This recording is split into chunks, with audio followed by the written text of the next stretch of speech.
அஸ்ஸலாமு அலைக்கும். சித்திரத்தை, திப்பிலி, அக்கரை, மிளகு, சுக்கு, ஏலக்காய், புழுங்கல் அரிசியில் கொஞ்சமாக போட்டு சேர்த்து திரிக்கணும். ரொம்ப சளிக்கு நல்லது. ஒரு முட்டை, ஒரு தேங்காய், பால், தலைப்பால் 2 கொஞ்சம் கொஞ்சமாக பால் எடுத்து ஊற்றணும். இது எப்படியாப்பட்ட சளிக்கு நல்லது. எல்லாத்தையும் நல்லா வறுத்து மிக்சியில் திரித்து காய்ச்சணும்.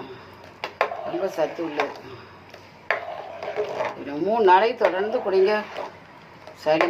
சளி எங்கேருந்தோ பறந்துடும். உடம்பு வலி, இந்த காய்ச்சலை போல் உடம்பு வலிச்சுக்கிட்டு இந்த நேரம் வேதனை. அலுப்பு மருந்து இது.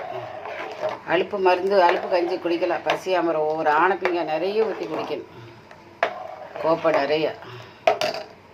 ஆணைப்பிங்கண்டா எல்லாருக்கும் தெரியாது. இந்த ஜொக்கு நிறைய ஒரு ஆள் குடிக்கணும். கால்படுத்து பாசு ஆணைப்பிங்க காய்ச்சி குடிங்க. எப்படியாப்பட்ட சளியும் வெட்டி விட்டுரும்.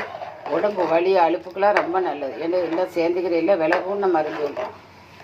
நான் உங்களுக்கு பவுடராகவும் முழு மருந்தையும் எடுத்து வச்சுக்கிறேன். வீடியோவில் அதையும் காட்டுறேன். இது காய்ச்சறதையும் பாருங்கள். முழு மருந்தாக எடுத்து இதெல்லாம் ஊற்றணும், எப்படி ஊற்றணுங்கிறத வீடியோவில் எடுத்து வச்சுக்கிறேன். அதையும் காட்டுறேன் பாருங்கள். ஃபஸ்ட்டு அதை காட்டுறேன், 2வது இதை காட்டுறேன். எனக்கு அது இது மாதிரி 2ஆக பிரிச்சில் ஒரே இதாக காட்ட தெரியல. அதுக்குள்ள அங்கே ஆஃப் ஆகி இருப்போம். என்னை மூளைக்கு தக்க நான் வேலை பார்க்குறேன். இந்த அளவுக்கு திட்ட வைக்கணும். அதான் குடிக்க நல்லா இருக்கும். அந்த நாளையில் இதுக்கு இதை அலுப்பு மருந்துங்கோ. இப்போ ஒரு வகையான சளி காய்ச்சல் நடமாடுது.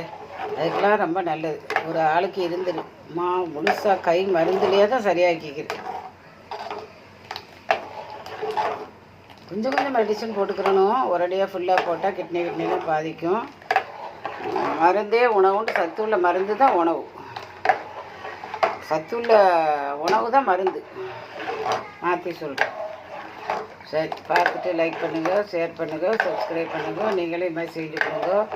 பிள்ளைகளுக்கு கொடுங்க. ஆரம்பத்திலே கொடுத்து பழகிட்டா எல்லாம் பெரிய பலசர கடைகளில் தான் கிடைக்கும் இந்த மருந்து. சின்ன கடையிலலாம் கிடைக்காது. அஸ்ஸலாமு அலைக்கும்.